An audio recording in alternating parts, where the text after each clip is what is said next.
আসসালামু আলাইকুম রহমতুল্লাহি ওয়া বারাকাতুহু। কোরআন শিক্ষালয়ের পক্ষ থেকে আবারও সবাইকে মোবারকবাদ জানাচ্ছি। আজকে আমরা আরবি ভাষার 29টি হরফের পরিচয় জানব, কিভাবে পড়তে হবে, কিভাবে উচ্চারণ করতে হবে, নামগুলো এবং উচ্চারণ সহ আমরা দেখব ইনশাআল্লাহ। তো আরবি ভাষাতে মোট 29টি হরফ আছে। এই 29টি হরফগুলো আমি উচ্চারণ করে দেখিয়ে দিচ্ছি এবং আকার আকৃতিগুলো আমরা দেখি। এটা হলো আলিফ, আলিফ, আলিফ অর্থাৎ লম্বা একটা দাগ থাকবে, এটা আলিফ।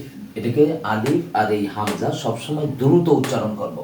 আমরা যখন লেটার হিসেবে উচ্চারণ করব আলিফ আর হামজা, তখন আলিফ আর হামজাকে সবসময়ই আমরা দ্রুত পড়ব। কেন পড়ব পরবর্তীতে বলো। অর্থাৎ এই হরফ দুটি বানান করলে কোনো মাদের হরফের অস্তিত্ব খুঁজে পাওয়া যায় না। এই জন্য এই হরফগুলোকে দ্রুত পড়তে হয়, তাড়াতাড়ি। আর আলিফ আর হামজা বাদে বাকি যত হরফ আছে সমস্ত হরফগুলি বানান করলে এর মধ্যে মাদের হরফের অস্তিত্ব পাওয়া যায়। আর মাদের হরফ হলো টেনে পড়ার হরফ। এই জন্য এই আলিফ আর হামজা বাদে বাকি সমস্ত হরফগুলোকে আমরা টেনে টেনে পড়বো।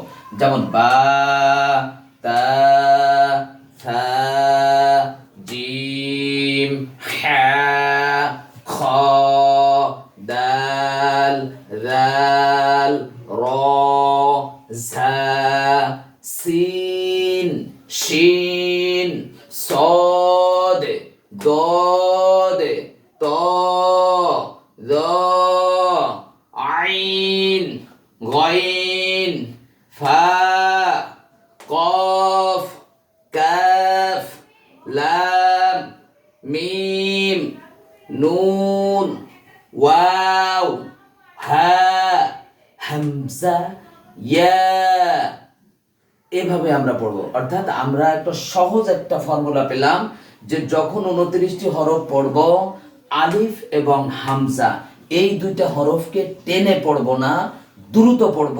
আর বাকিগুলো যখন হরফ হিসেবে বা বর্ণ হিসেবে অথবা লেটার হিসেবে আমরা পাবো, তখন অবশ্যই এগুলোকে টেনে পড়ব।